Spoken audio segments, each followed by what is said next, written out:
قبل ما نبتدي الاستبيان حابه بس اقول لكم ايه هو الاستبيان. كان مبدئيا كان في الكورس ده تقريبا انا كنت واخداه في 2017 وكان عباره عن 10 ايام، كان اونلاين تبع مكان او تبع حاجه اسمها الفود ماترز. فكره الاستبيان يلا بقى نجيب ورقه وقلم كده عشان نبتدي نشوف ايه هو الاستبيان. الاستبيان عباره عن 10 اسئله، كل سؤال فيهم هنجاوبهم باه او لا، بعد كده هنجمع اجابات الاه او نعم، هنجمع اجابات النعم بعد كده، ونشوف درجة السمية اللي في الجسم قد ايه. فطبعا ال10 اسئلة هو عبارة عن اعراض بتبين ان في مشكلة او في سمية عالية في الجسم او قليلة في الجسم. طبعا الكلام اللي احنا بنقوله اتمنى ان الناس تبتدي ان هي تستشير طبيب لو هي بتعاني من اي امراض، عشان نبقى متجنبين اي مرض او اي حاجة ممكن يبقى فيها برضو نفس الاعراض دي. طيب ايه هما ال10 اسئلة اللي في الاستبيان؟ هنبتدي نتكلم على كل واحد فيهم. اول واحد اللي هو هل انت بتعاني من التعب والارهاق بشكل مستمر وبشكل منتظم؟ كل واحد بقى يبتدي يمسك الورقة والقلم كده ويجاوب يا نعم يا لا. تاني سؤال، هل انت بانتظام وبشكل منتظم بتعاني من قلة التركيز؟ حاجة دايما بنسميها brain fog، اللي هو زي غمامة كده على المخ. هل انت بتحس انك مش مركز بشكل دايم او بشكل منتظم؟ طيب تالت سؤال، هل انت دايما عندك شره او عندك حب ان انت دايما تاكل الحاجات اللي هي المسكرة والاكل اللي هو المسكر اللي هو بنسميه الكريفنجز؟ هل انت عندك الموضوع ده ولا لا؟ رقم 4، السؤال الرابع، هل انت بتعاني دايما من امساك او اسهال؟ يعني في مشكلة عندك في البراز عامة، هل في يعني في مشكلة دي، هل هي بشكل دايم بشكل منتظم كل شوية كده يحصل لك المشاكل دي؟ السؤال رقم 5، هل عندك دايما انتفاخ بالبطن وحاسس ان بطنك دايما مكركبة ومش متظبطة خالص؟ رقم 6، السؤال السادس، هل انت عندك دايما تقلبات مزاجية؟ دايما بتحس ان في تقلبات مزاجية يومية كده بشكل دايم، مرة ابقى فرحان وإذ فجأة مرة ابقى غضبان؟ هل في تقلبات مزاجية عندك؟ رقم 7، هل انت بتعاني من انخفاض بالدافع الجنسي ولا لا؟ طبعا او لا. السؤال الثامن، هل انت كنت الفترة اللي فاتت واخد كورس او مشيت على مضادات حيوية لفترة او لا؟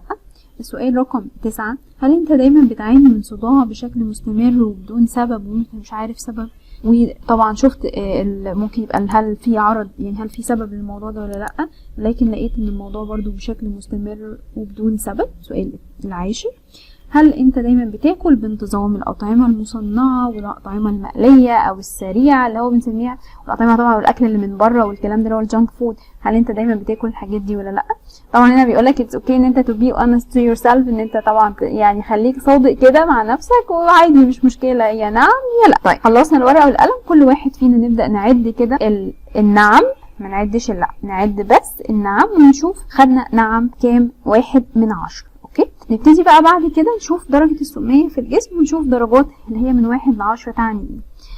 من 1 ل10 اول حاجة ان انت لو واخد عندك النعم 10 نعم او 9 نعم، ده انت عندك ان انت محتاج درجة السمية في الجسم عندك كده عالية، ومحتاج فعلا تعمل اللي هو ما يسمى بالديتوكس، او ان انت تعمل شوية حاجات كده، بعض الخطوات تبتدي تعمل ازالة السموم من جسمك، اللي هو رقم ايه، اللي هو سواء خدت سكور 10 خدت درجة من 10 او اللي هو خدت درجة 9. طبعا انت highly recommended، يعني انت لازم يفضل انك لازم تعمل حاجة زي كده عشان ما بقاش كلمة لازم دي. طيب خدت سكور، خدت درجة ان هي عندك النعم 8 نعم او 7 نعم، نفس الفكرة انت محتاج برضو بشدة جدا محتاج الديتوكس او ان انت تعمل خطوات ازالة السموم من الجسم. نفس الفكرة 6 خدت 6 او خدت 5، عندك النعم 6 او 5، برضو محتاج ان انت تبتدي تعمل الديتوكس او ان انت تبتدي تعمل خطوات ازالة السموم من الجسم، حتى ولو خطوات صغيرة، وده اللي متفقين عليه من الفيديو اللي فات. طيب لو انت واخد النعم 4 عندك او 3، طبعا ده اهدى كتير من اللي فاتوا، فبالتالي ان دي حاجة كويسة ان انت تعمل حاجة زي كده وهتفيدك، وطبعا هتزود من تركيزك وهتزود من نشاطك اكتر واكتر. بس درجة السمية هنا وسطية. لو انت خدت سكور 2، درجة النعم عندك يعني عندك 2 نعم، برضو recommended، يعني من الافضل ان انت تعمل حاجة زي كده اللي هو الديتوكس او ازالة السموم من الجسم، لكن برضو ده هيفيدك جسديا، هيفيدك صحيا، هيفيدك اكتر صحيا برضو، لكن طبعا مش بنفس الدرجات العالية اللي فاتت. لو انت واخد طبعا واحد، عندك واحد نعم واحد بس نفس الفكرة، ده بيقولك ان هو طبعا درجة 900 هنا قليلة قوي، لكن يعني حاجة كويسة قوي انك تعمل حاجة زي كده، ان انت برضه تعمل اللي هي الديتوكس او ازالة السموم من الجسم. دي يعني هتديك حاجة كويسة جسديا او صحيا زي ما اتفقنا، صحيا زي ما اتفقنا. طبعا لو سكور 0 طبعا انت مش عندك خالص درجة سمومية للجسم، لكن ده الافضل، يعني ده الافضل ان احنا نستمر على ان احنا الديتوكس ده دايما يبقى بشكل مستمر. وهي هنا بقى الفكرة اللي انا عايزة اوصلها لحضراتكم، ان احنا مش الفكرة ان انا انزل الوزن. ليه في ناس برضو بتبقى رفيعة وجسديا ما عندهاش اصلا وزن زايد ولا حاجة، لكن بتبقى نفس حاسة بنفس الاعراض اللي احنا اتفقنا عليها، اللي هو في مثلا في الاستبيان اللي احنا اتكلمنا فيه.